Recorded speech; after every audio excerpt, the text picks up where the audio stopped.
0, 1. Let's get started. Hello and welcome to Beyond Top 10 Tennis. My name is Dr. Ashley Berge and I'm your host. If you're not familiar with my work or would like to learn more about it, head on over to AM8 International, the first tennis lab of its kind worldwide that is centered on delivering top 10 tennis rankings and is 100% backed by science.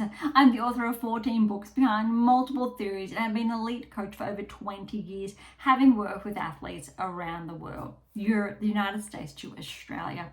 I'm also the world's leading authority in this space with my research coupled with my extensive coaching background, being responsible for landmark findings to deliver the next generation of play.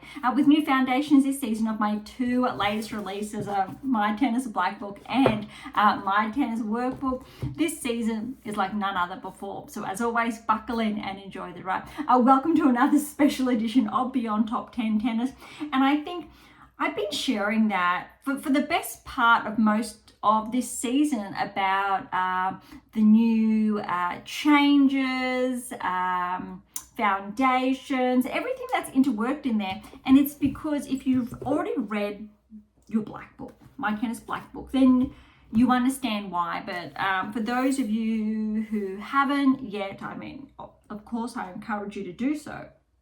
It's because we're essentially 3/4 plus through the way this season, and we've already seen, I'm going to say, roughly 90% of the predictive analytics in your black book unravel.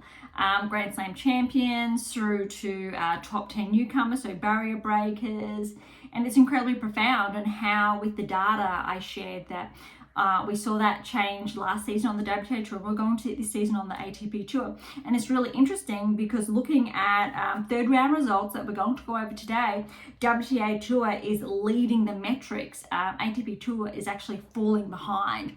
But it's not that shocking when you take a step back, look at the data, which really explains why we're seeing this phenomena, if you like. All right, so look, if you've been with us for some time now, thank you so much. You know what we're all about. If you are new, get your hands on these two, catch up with our early episodes. This is a special edition, so I'm just diving into exclusively today third round results. We've got our pen and paper from that will be penned down.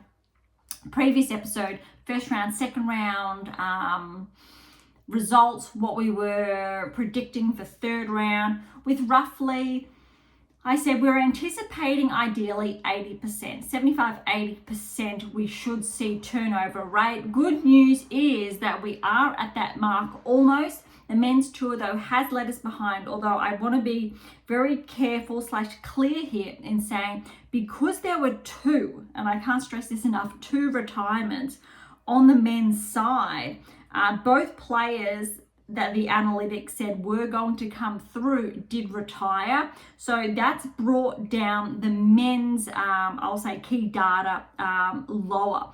Otherwise, we would see them relatively on par as far as the cumulative percentages are concerned. So that's a big one. Although I really want to go over how our seeds are tracking, because the women's seeds were actually leading over the men's.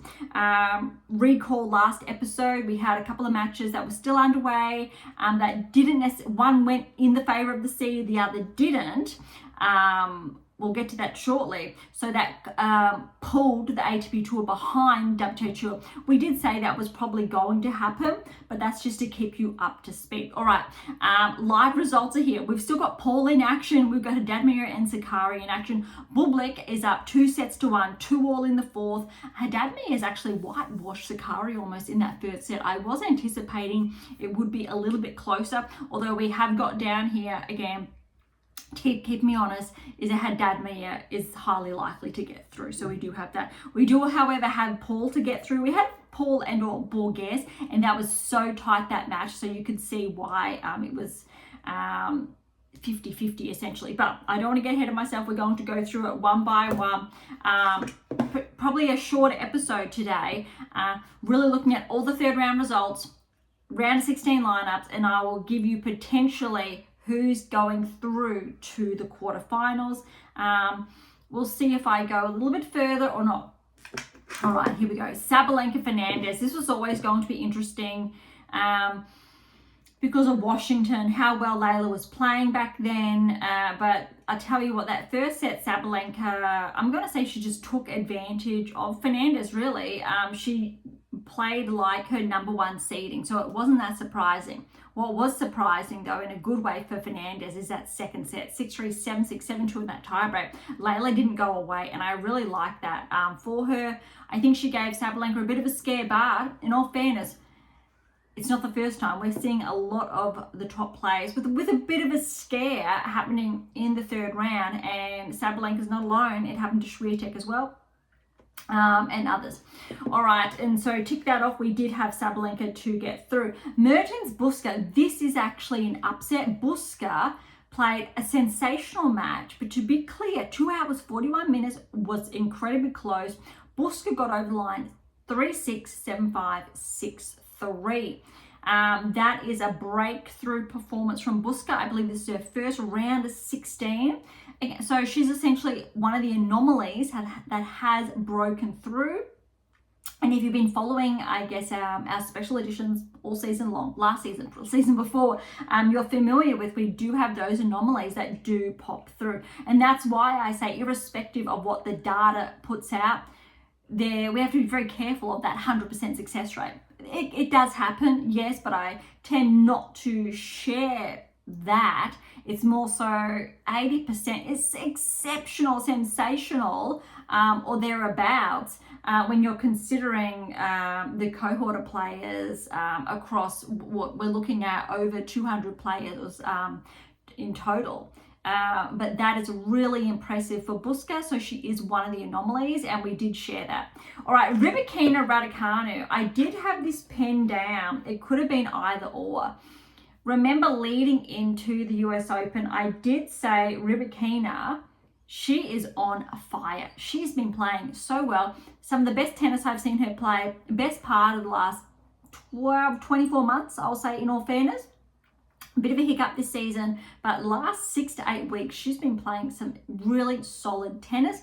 Raducanu, also some really solid tennis, although not as, I'll say, consistent as Rybakina, but this could have gone either way. What this match tells me, how well Rybakina is playing, she's dangerous. And I did call it early in previous episodes, if Rybakina keeps playing this well, I'm not going to be surprised if she makes another Grand Slam final.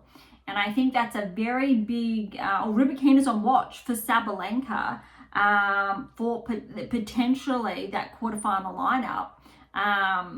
That's going to be tough. But she does have a bit of a challenge potentially ahead of her next.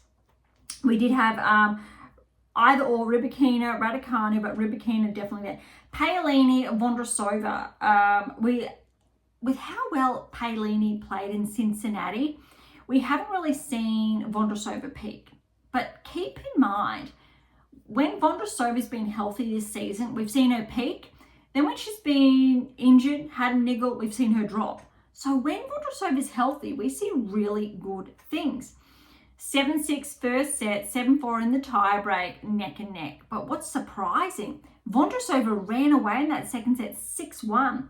And what that tells me, and we've been seeing that, we saw it with Shelton, for example, on the men's side, and other players. It's, I spoke about previous episode, it's a bit too much too soon. So a lot of that's in here, and all the other text behind me. But really quickly, if you do too much too soon, you're going to fall to your immediate baseline. You're going to fall to that level. That's your standard level. A lot of these players do not play at their standard level because they're peaking, understandably. But when you're pushed, you're going to fall back to that standard baseline. And that's where we're seeing Sabalenka fall back there, so getting through. Swiatek falling back, getting through. Gore falling back, getting through. A lot of these top players, when they're pushed, they fall back, get through. We can say the likes of other players as well, and we'll do that when we get to the men's draw. But it's really important to note that you have this curve, and if you push that curve and you don't look after that baseline, you're more susceptible to regress. And that's what we're seeing here. So it's not that shocking when you take that in consideration. Okay, so in that second set was 6-1. Pegula Azarenka, look, Pegula, she's just been playing some really clean, solid tennis. I'm really liking her chances. Look, I'm not going to say a finalist again, but I'm going to say she's highly likely to get through to potentially the semi-finals, I think. At this stage, she's absolutely favoured for her section of the draw, but again, we'll get to that shortly. 6-1, 7-5 over Azarenka. That's huge. It's tough. Azarenka's had a really tough season, and I've shared this previously. Her rankings really regressed. I think she's at her lowest ranking before. Since maybe she got into the top 10, which is a number of years ago, or maybe since she came back from maternity leave. But most definitely, I'd go out on a limb by saying there's something not quite right. Maybe Azarenka hasn't been at full health. There's been a niggle, something, understandably, 35 going on 36 years of age. That's it. And keep in mind, as a mother, I know Djokovic is older, but he hasn't had to give birth and come back from that perspective. That's very important to take that into consideration. So big win for Pegula there. Hopefully we're seeing Azarenka finish the season strong or take the time needed and then come back stronger next season. I'd love to still see her around for another 1-2 seasons or more. All right, Lee and Hon, this went the way of the metrics there with Lee getting through over the qualifier. Hon 7-5, 6-3. Lee was tracking, interestingly, prior to the US Open, so it was actually not that shocking she's had this breakthrough, although Pegula is favoured next. Krejcikova Navarro, this was actually planned to be that close. We had either or, similar to, say, the Rybakina Raducanu match. However, Krejcikova, well done, 2.5 hours, 4-6, 6-4, 6-4. And we've seen this as well, similar to Vondrousova, for example. Krejcikova, when she's healthy, but again, keep in mind, she basically had the first 5 months of this season off. I believe it was her back that she did WTA finals, finally getting back. Big regression in the rankings, not being able to defend her Wimbledon title, and I've touched on this previously, very brutal, and this just goes to show that she can level it still with the best players in the world. She was ranked top 10 up until a couple of weeks ago, right? 2-3 months ago, to be fair. But Navarro hasn't really found that level, hasn't been hitting the ground running, has been starting, I'm going to say, a bit slow. And we've seen that a lot this season compared to last season. Deservedly so, just slipped outside the top 10, and that correlates with Krejcikova as well. But this is actually a very important metric, I think, for Krejcikova. And next is going to be very interesting because we've got Krejcikova there. Big upset, huge upset that's opened this section of the draw because Townsend over Andreeva, 7-5, 6-2. And to put that into perspective, it was 1 hour and 16 minutes. It wasn't a 2 hour, 2.5 hour, almost 3 hour match. It was clean. That was brutal. Townsend did not let Mirror into the match. So next, Krejcikova Townsend. But what's really interesting, you've got a Grand Slam champion in this section of the draw still, and most sections we are going to see that, but we'll again get to that later. So that is an upset there. All right, Kostyuk Parry, we did have Kostyuk to get through, although we didn't really anticipate that it was going to go for 2.5 hours. 3-setter, 3-6, 6-4, 6-2 to Kostyuk. Well done to Kostyuk. It's huge, but well done to Parry pushing Kostyuk that far. That was impressive. All right, Noskova Makova, this was 50-50 as well, rightly so. Another 2.5 hour match or thereabouts. Makova over Noskova, 6-7. That was 5-7. And then 6-4, 6-2, very clean. You can see just at the end where Makova used her experience to her advantage. But I'm very confident Noskova is going to shoot towards, I'm going to say, comfortably inside the top 15 next season, or maybe she'll finish this season inside the top 15 even. All right, Osaka, Kasatkina obviously with the higher ranking, but I did have Osaka down here. Osaka did get through in 3, hour 44. 6 love, 4-6, 6-3, really hit the ground running. Kasatkina found her groove, but well done to Osaka, and I am looking forward to this round of 16 lineup because Gauff over Fretch, 6-3, 6-1, cleanest match I think we've seen from Gauff, hour and 13 minutes, and she's got Naomi next. That is going to be really exciting because I think the tables have kind of turned where Osaka was winning slams, Gauff not quite. Gauff's really leveled up. Gauff is now the higher ranked player. Osaka, just wow, that's going to be really interesting. Obviously, I'll hold off on my thoughts there until later, as tempting as it is to share more now. But I think that's going to tell us a lot how both players are currently performing. All right, Anisimova, Christian. Anisimova, yes, we did have 2 get through. Was really anticipating it to most likely be straight sets. Well done, Christian. She took the second set from Anisimova. Anisimova did end up closing that 6-4, 4-6, 6-2. So we did have that one down. Haddad-Maia is underway with Sakari right now. She's got the first set 6-1 and she is up a break in the second. So it is looking like Haddad-Maia is going to be too strong there. A quick update though on the Bublik and Paul match. It is still on serve in the 4th set. All right, Alexandrova Seidman. I tell you what, Alexandrova is looking good. 6-love, 6-1 in 1 hour. That's huge. What's noteworthy, Alexandrova, as in she's been playing some really good tennis. She's come into the US Open, I think, underrated. And she's going to be dangerous. Why? And we did have Alexandrova down because Swiatek, Kalinskaya. If you watch this, Kalinskaya was up 4-1. I believe it got to 5-1, 5-2, and all of a sudden Swiatek got the double break back, held her serve 5-all. Not to mention at 5-2, I believe it was, Kalinskaya had not won. She had 3 set points. 3.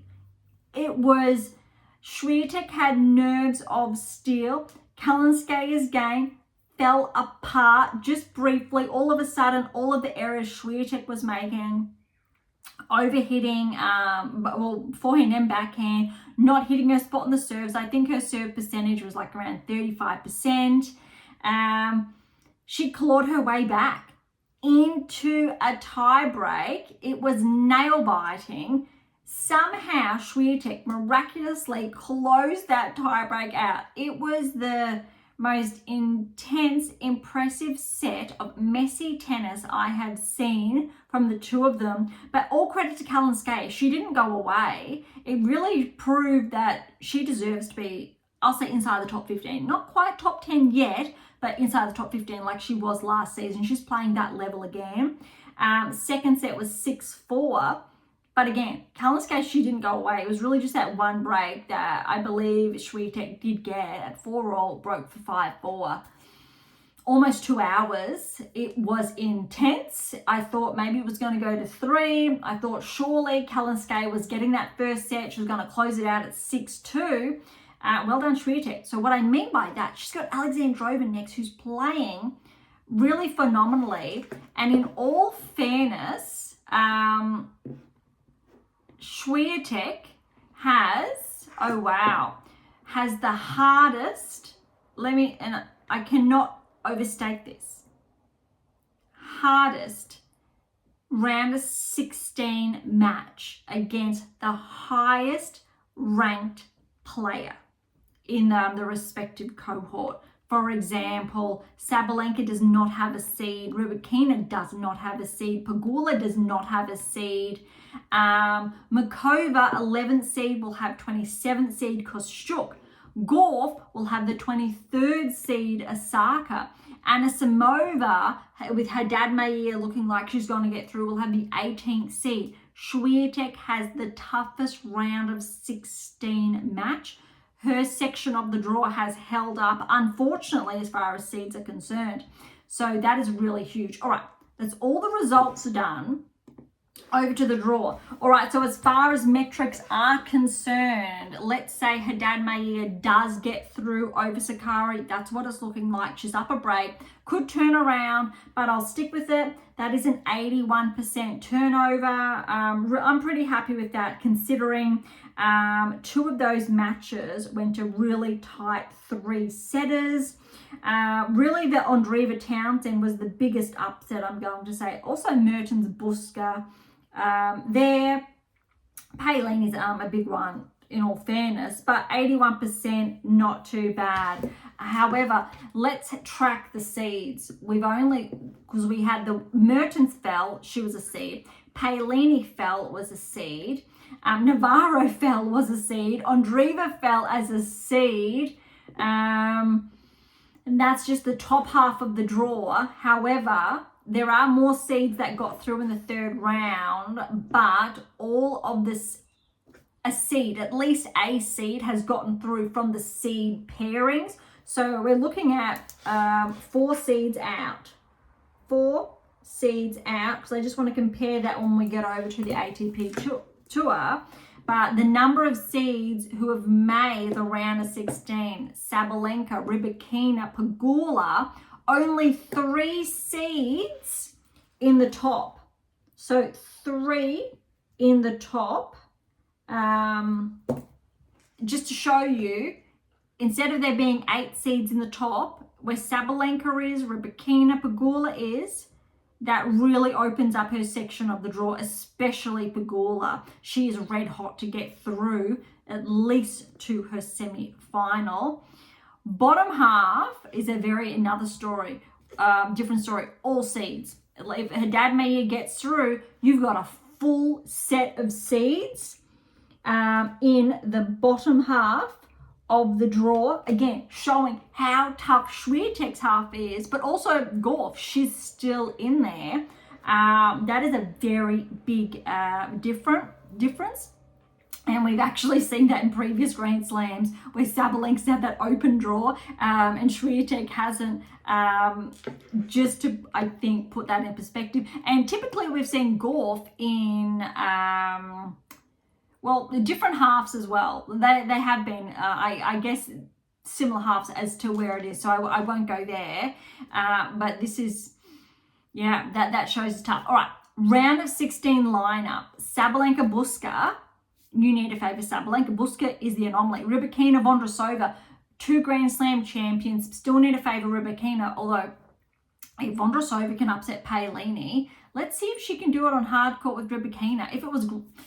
Look, both of them have won Wimbledon. That's their sole Grand Slams, is on grass. They both can play very well on hard court, but really interesting. Pegula Lee, you need to give it to Pegula. Krejcikova Townsend. Krejcikova's got the experience. You need to give it to Krejcikova. Townsend, of course, she's going to use the crowd. Although, let's remember, Krejcikova's also a doubles specialist. Has also won Grand Slams in doubles, like Townsend. I'm still liking Krejcikova's chances. Kostyuk, Makova. I kind of want to give it to Kostyuk. But Makova, but it's very tough. Both of them are coming off 3-setters. Osaka, Gauff. You need to give it to Gauff. Although, I feel like if Gauff's serve unravels, that's tough. Anisimova, Haddad Maia, looks like it is going to be almost, she's up 5-2 in the second. Most likely Anisimova, although Haddad Maia has played well US Open previously. Alexandrova, Swiatek, need to give to Swiatek, but she's going to have to play like she did in her first round. Not like her second. That was just, it was tough, right? Wow, it's like she needs to play first round, not second, not third, but she needs to be as tight on. So let's pen a couple of these down. We've got Sabalenka, Buska. We're saying, just so we're keeping on track, Sabalenka.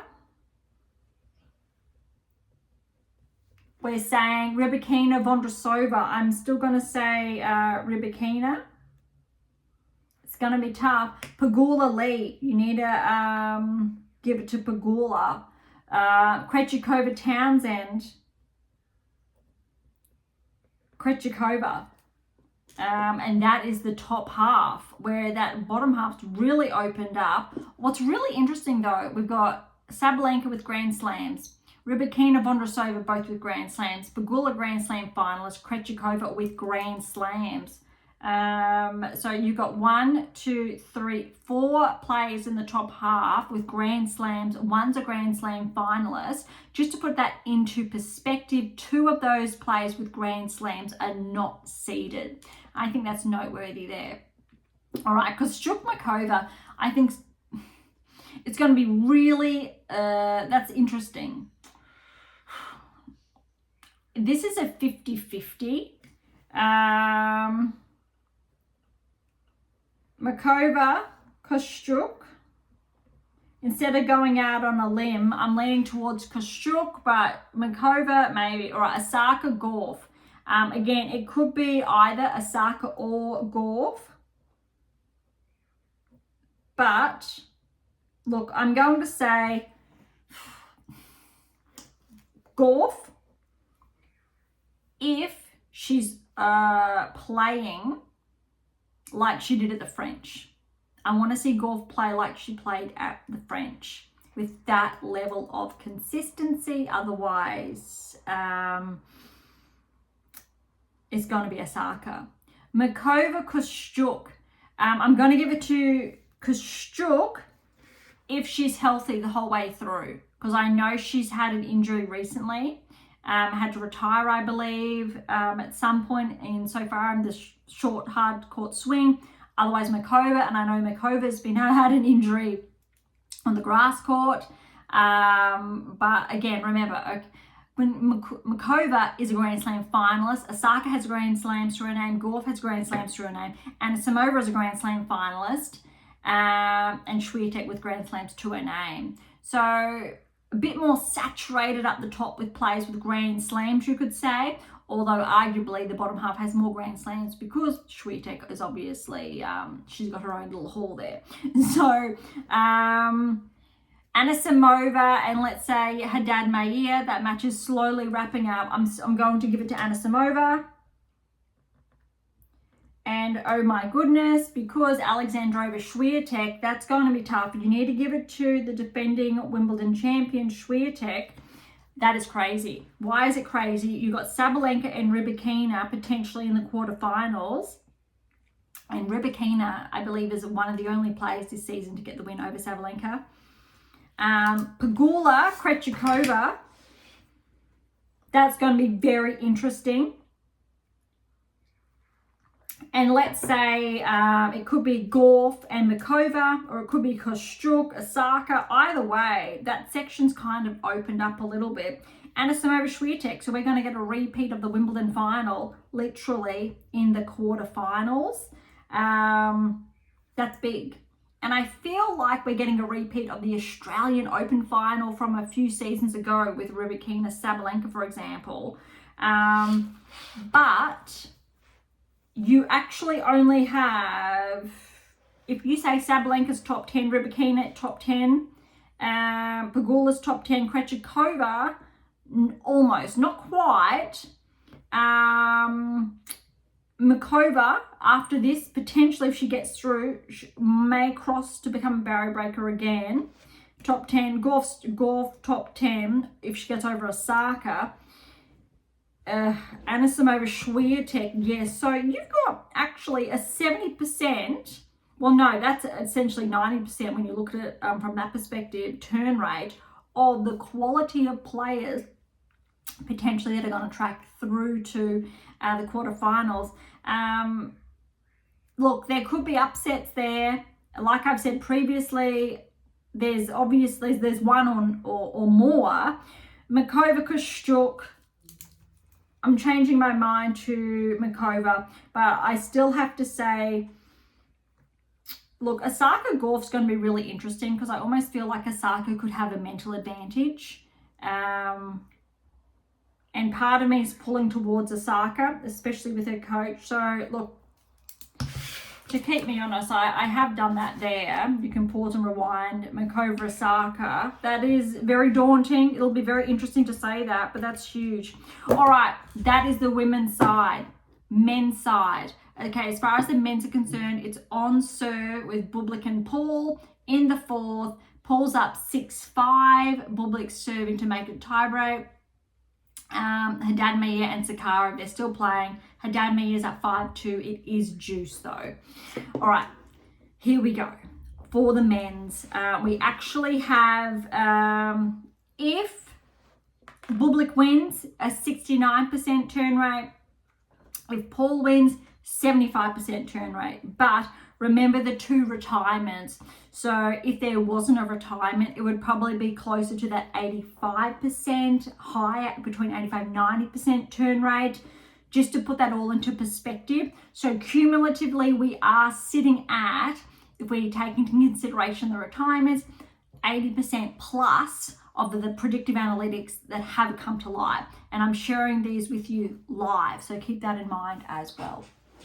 All right, Sinner Shapovalov, we had Sinner, yes, to get through, although I was not expecting Shapovalov, and I don't think many people were, to push Sinner this far, and that was really interesting. 5-7, 6-4, 6-3, 6-3, just over 3 hours, Sinner had to work for it.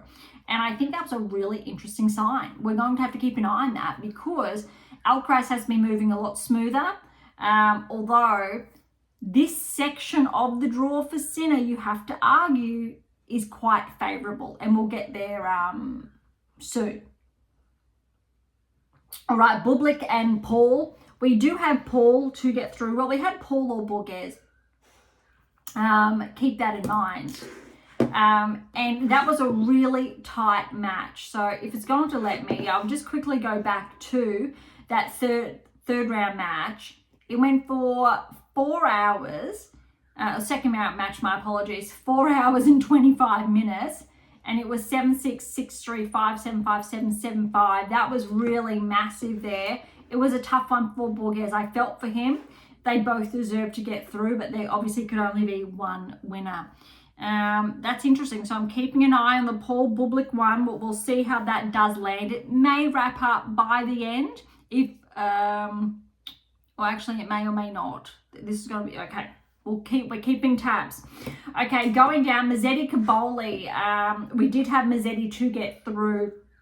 6-3, 6-2, 2-love. Unfortunately, Caboli had to retire, which was sad. Mazzetti was up though nonetheless. All right, Minar and Berge. We did have Minar to get through. I believe he's had a round of 16, and I did share that previously so far this season. So this was not surprising. Really clean, just over 2 hours. 1, 4, and 4 over Bergs. All right, this actually was a big upset. And this really has opened up this section of the draw, and we've seen it on the women's side as well. Not as far as these seeds are concerned. The top 4 seeds, 3 seeds, 4 seeds are still in play. Zverev has been bundled out by Auger-Aliassime. However, remember how well Felix has been playing all season? Predominantly after the Australian Open, he played some exceptional tennis. He got some big titles to his name, cracked back into the top 30, top 20, slight regression, 25th seed. He's still been playing some solid tennis, former top 10 player. He's on his way.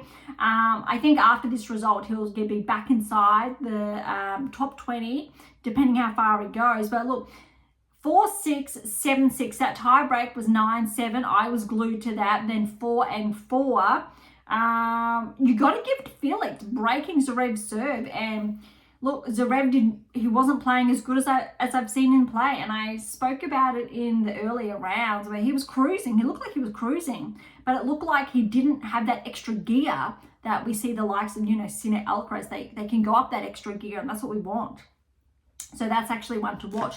All right, Rublev and Wong. We did have Rublev to get through. It did over 3 hours. It went actually to 5 sets. So well done to Wong.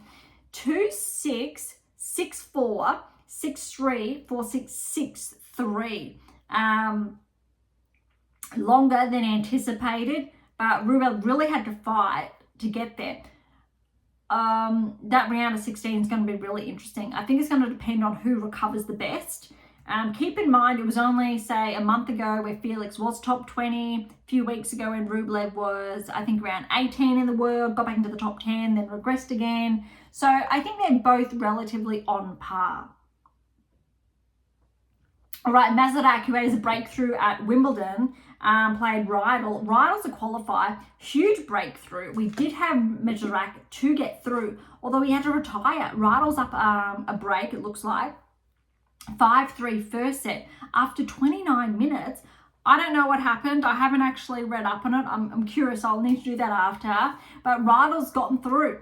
The best Grand Slam of his career. I think prior he's ranked in the 100 somewhere, 300 something or other, from what I looked at. That is an incredibly impressive result. He's going to skyrocket up the rankings with a round of 16 result at a Grand Slam. That is very, very significant. So Rydell is true. All right, we had de Minaur to get through here against Altmaier. And so, yes, he has, although it was 4 sets. That first set was neck and neck. So Altmaier got that first set in a tie break and it was 9-7. De Minaur the next 2 sets, so 6-3, 6-4. De Minaur's up a break in the second, so up 2-love. And then unfortunately, Altmaier did have to retire. So that was tough, though Alex looked like he had found his gear. You need to give it to Altmaier. He definitely deserves, I think, to be inside the top 30 with how he's been playing this season, not just this Grand Slam. All right, Djokovic and Norrie. I did say that potentially Norrie was going to take a set. Did happen, very close, although Djokovic found that extra gear. And if you are watching this, look at Djokovic's movement. It is incredibly impressive. Sure, we would say that when he was 30, 32, 34 even. But keeping in mind, Djokovic is still a top 10 player with 37, 38, I'm going to say now. 6-4, 6-7, 4-7, 6-2, 6-3. Well done to Norrie, not going away. Just under 3 hours, so 2 hours, 50 minutes. I really like how Djokovic is playing. And in all fairness, because we've had an upset now, Struff getting over Tiafoe, Djokovic is favoured to get through to another Grand Slam quarter. Absolutely. And maybe even a semi-final. Maybe, but we'll get to there shortly. All right, so Struff over Tiafoe. 6-4, 6-3, 7-6, 9-7. That is a big upset. We did have Tiafoe to get through. Haddad Mia has just won the match over Sakari. Just keeping tabs on that. Tie break with Paul and Bublik.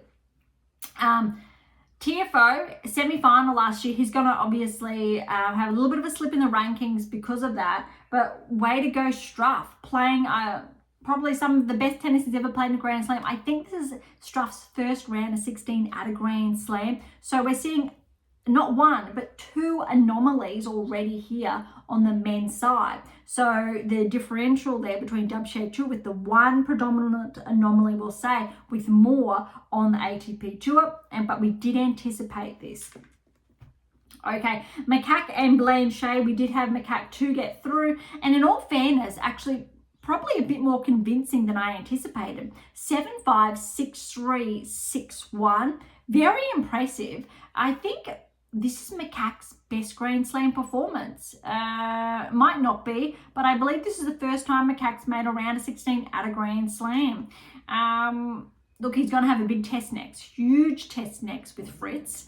But it looks like he's got the fresher legs in all fairness. So it's going to be very interesting how he plays against Fritz. We had Fritz to get through over Keim. However, those first 2 sets were so close. Fritz is really relying on his serve, similar to Zverev. I'm not a big fan of it because essentially you're asking yourself to play an hour of tennis per set where everyone's holding and then you just win those extra few points in the tiebreak, rather than stepping up and winning those extra games per set and cutting your match time in half. Fritz hasn't, I would argue, hasn't been playing as smart as I'd like him to play, not taking anything away from his opponents. Keim played incredible. 7-6, 7-3, 6-7, 9-11, 6-4, 6-4. So look, some really impressive tennis there from Keim. Fritz has just scraped through. So my concern there is that I'm not seeing Fritz have this big advantage, which I think he's capable of. If he wants to be a finalist again or potentially go further, I feel like he needs more from that perspective. But well done there to Fritz. All right, this was the upset. However, there's a retirement as well. So Mannarino, Shelton, 2 sets apiece, went for 3 hours. In all fairness, huge congratulations to Mannarino for pushing Shelton over 3 hours, 2 sets apiece. Although, well done, because for Shelton to be pushed to an unseeded player over 3 hours doesn't quite add up from obviously his title in Cincinnati. All credit to Mannarino there. I think he definitely deserved that. That's huge. So we obviously did have Shelton down there. Lececca and Collignon, we had Lececca to get through, and he did get through in straight sets, just over 2 hours. 4, 4, and 4. I'm favouring Lececca absolutely to get through. I put him on watch prior to the championship, so Wimbledon, how he's been tracking. I'm not going to be surprised if he's able to push Alcaraz in the quarters a little bit, but that'll be, I think, one to watch. But before we get there, all right, Rinderknech, Bonzi, I had Rinderknech to get through, yes. 4 sets there, 4-6, 6-3, 6-3, 6-2. And Alcaraz over Darderi, we did have Alcaraz to get through, 2-4 and love. And I think that final set's a very good telltale sign. I think this is the shortest or close to that we've had. Yeah, Macaque had one under 2 hours, just under 2 hours, minus the retirements, obviously. Minars actually was pretty quick. No, Mazzetti, well, there was a retirement there in all fairness. So yeah, Alcaraz is up there, 1 hour and 44, 6 love in that third set. I think that shows that Alcaraz, he's got that extra gear. Yeah, and that he showed it. So he did have that. So that is the turn rate. I'm watching the score very closely here because it's the tie break. Paul's actually got set point now on his serve. It's 6-5, so we're going to shortly see if it's going to 2 sets apiece or not, or maybe Bublik's going to snatch that. That is, yeah. All right, let's head on over now to the draw to do the same that we did for the WTA Tour. Who's getting through? Okay, so yes, no, yeah, all right. Paul's got that set, so it is going to a 5th. Just over 3 hours. I tell you what, Paul is being pushed by both of them. Let's see what happens. Okay, so Sinner is going to play the winner of Bublik and Paul. Granted, it's going to 5. You need to give it to Sinner. Either way. Sinner, Paul, Sinner, Bublik. I believe Bublik did get the win. I want to say over Sinner. It could have been Alcaraz. I know it was up there. But that's going to be very interesting either way. It'll be, I think, if Sinner can pull out a straight sets win, he's on point to get to the finals. If he's pushed to 4-5, different story. All right, Mazzetti and Minar. You need to give it to Mazzetti. But look, Minar's been playing some good tennis this season, and absolutely he deserves to crack the top 30 after the US Open. All right, Rublev and Igor Elisime. I'm actually going to give it to Felix, only because how he's been playing. Look, Rublev is actually on an up curve in all fairness. He really is. Could go either way, but unlike the women's, I'm just giving Felix a bit of an edge, so I'm not going to put 50-50. I kind of feel like it's 60-40, 65-35 there. I'm hesitant to say 60-30. All right, but it'll be an exceptional result for either player. All right, Radel and De Minaur, you need to actually give it to Alex. So De Minaur, I think, has a really good opportunity. He did make the quarters last year, remember, of every Grand Slam. That's the top half. Djokovic and Struff, you need to give it to Djokovic with how well he's been playing. Macaque and Fritz, I'm still going to give it to Fritz, but I almost think that let's say Fritz gets through, Djokovic gets through, I think I'm going to give it to Djokovic because I think Fritz is going to be done. He's going to be toast. His legs are going to be tired with that. And that's going to be really interesting to look at if that does track. Although, look, Macaque's been playing very cleanly, all straight sets to this point. There could be an upset if Fritz hasn't recovered, say, optimally. I'm still going to put Fritz down, but just keep that in mind. There could be a bit of an upset. Lececca Mannarino. I'm putting Lececca through all the heck up because of how well he's been playing. Yes, he got pushed in the second round to 5. However, I like how he's been playing. He is on the radar, and I'm not going to be shocked if he gets through to the quarters and pushes maybe Alcaraz for the very first time there. Alcaraz, Rinderknech giving it obviously to Alcaraz there. Now let's do a breakdown like we did as far as the seeds are concerned, because the top half, look, Paul Bublik, they're both seeds, so I'm going to count them as a seed. Sinner, Paula Bublik as the 1, Mazzetti, Ogor-Lissame is a seed, so Rublev's a seed, Dimanor's a seed. So you actually have 6 seeds there. I'm just pinning this down at the top. And the bottom though, you got 1, 2, 3, 4, 5 seeds. So all right, very similar, but let's see how many have been bounced out. You do have Shelton was bounced out, although it was a retirement. Tiafoe was bounced out in the bottom half. Zverev's been bounced out. Kaboli, we can even say, and obviously there's one there, Paul Bublik. Although, yeah, that's 5 seeds. That is more than, 5 seeds out. More than the WTA Tour. One more. And to put into perspective, again, Swiatek Golf section of the draw, all seeds are left. No other section of the draw, top or bottom, have all the seeds left. Sabalenka's does not have all the seeds left. Sinner's or Alcaraz sections do not have all the seeds left.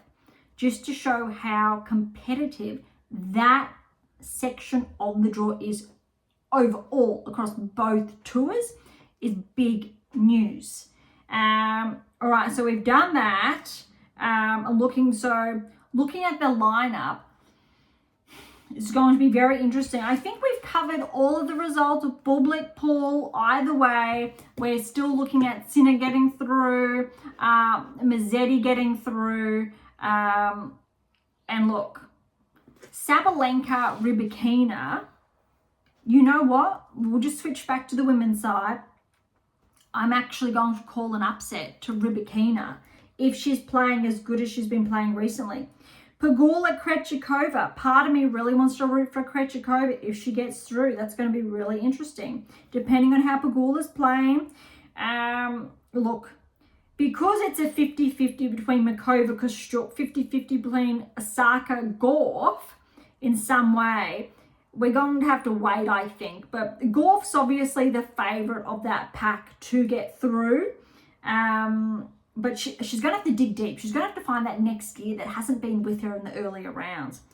Anisimova, Swiatek, that's going to be really tough. I think that's going to be a huge test because it's hard court. Anisimova, exceptional on the hard courts. We saw how well she played on the grass. Swiatek's really going to have to be on. If Swiatek plays like she did today against Kalinskaya, you actually have to give it to Anisimova with how clean she's been playing. So it's almost worrisome for the Swiatek fans out there from that perspective. I'm going to say Swiatek, although I actually think, and it always pains me to say this because big fan, 50-50. I need to see Swiatek amp her game up. I want to see how she plays in this round of 16 to begin with, because Alexandrova, if Alexandrova gets through and plays Anisimova, for example, or if Haddad Mayer gets past Anisimova. So remember, these are just big maybes if, I'll say, the stars align. Sinner, Mazzetti, you need to obviously give it to Sinner on the hard courts. Ogor-Lissame, de Minaur, a little bit biased because of Alex, but I still think Alex can get through. If Felix plays like he did today, Alex is going to have to be on his A game. Djokovic and Fritz, I did say Djokovic. Look, If it was the Australian Open, I'm going to say Fritz even. If it was this time last year, I'm going to say Fritz. However, I feel like Fritz has really jam-packed the best part of the last 2-3 months. Been playing some exceptional tennis, but there's so many longer, big 3-setters to big 5-setters. If he plays his match against... if he has a very clean match against Macaque, if it's a 3-setter, then I almost want to say Fritz then. But that's going to be very interesting. Let's check Alcaraz. Need to give to Alcaraz, although it's going to be really good tests for Lehecka. He's an up-and-coming player. He's on a ranking high. So it's going to be very, very interesting. All right, Bublik is actually up a break in the 5th. He's looking like, if he holds on to his break, he's having the best season of his life. We know how well he's been playing this season, cracked back in the top 20, he's a 23rd seed, had just slight regression. But there's a lot to consider here. All the notes there, you can freeze it, rewind, but that's going to be really interesting. Again, I know as far as, even though I've shared with you the data, what we're looking at, potentially who's getting through, who's not, realistically, we know that more often than not, the anomalies there, we are going to see a player fall that we're not going to anticipate. So I'm going to hold it there. I'll come back to you after those round of 16 lineups have been done, and we can talk further to see if this is what's still happening. We're going to make some changes. Who's looking, because this is where I want to see the round of 16 performances now to give you better insights, analyses of who's tracking towards those semis, finals, who's really looking like they're going to get the final Grand Slam of the season. Look, at this stage, I could easily say, for example, Rybakina, she's really on point. Osaka even, depending how she plays against Gore, if she finds that next level. Top half, if Igor Lissame plays phenomenal, but look, Sinner's looking like he's on track. If Alex finds a way to get over Sinner, let's give it to Alex. A little bit of a bias there. Djokovic, if Fritz takes out Djokovic, for example, Lehecka takes out Alcaraz, you want to give it to Fritz to give him a shot. So there's a lot of moving pieces there. I don't think you can rule Sinner out. Djokovic is in Alcaraz's section, so it's going to be really interesting. I'm going to leave it at that because I'm being very careful not to make any big calls yet. All right, so thank you so much for listening. Bublik is 3-love up, so it looks like he is up that double. Well, he's up a break. Let's see if Paul can catch it, but we'll update you that next episode. So thank you so much for tuning in. Grab your copy of my brand new release, so My Tennis Workbook, or my December release, My Tennis Black Book, Federer, Nadal, Serena, Djokovic. Head on over to AM8 International or Amazon, so irrespective of where you are based in the world. If any comments or questions, head to AM8 or Top with Thread, or leave comments directly on our YouTube or Spotify. To interact with Beyond Top 10 Tennis, catch up on our blogs, or sign up to my newsletter. All links are in the episode notes, as well as how to access Pink Octopus books to Spruik. And if you enjoyed today's episode, please subscribe, like, share, and do all of the above. Beyond Top 10 Tennis exists for you, so please consider sharing us near and far. And if you're serious about heading towards the top 10 or want to know what your game's missing to secure that maiden Grand Slam or more, don't be shy and come and say hi. Okay, on that note, thank you so much for listening. I am so incredibly grateful. I'm your host, Dr. Ashley Morgan Berge, and this is Beyond Top 10 Tennis.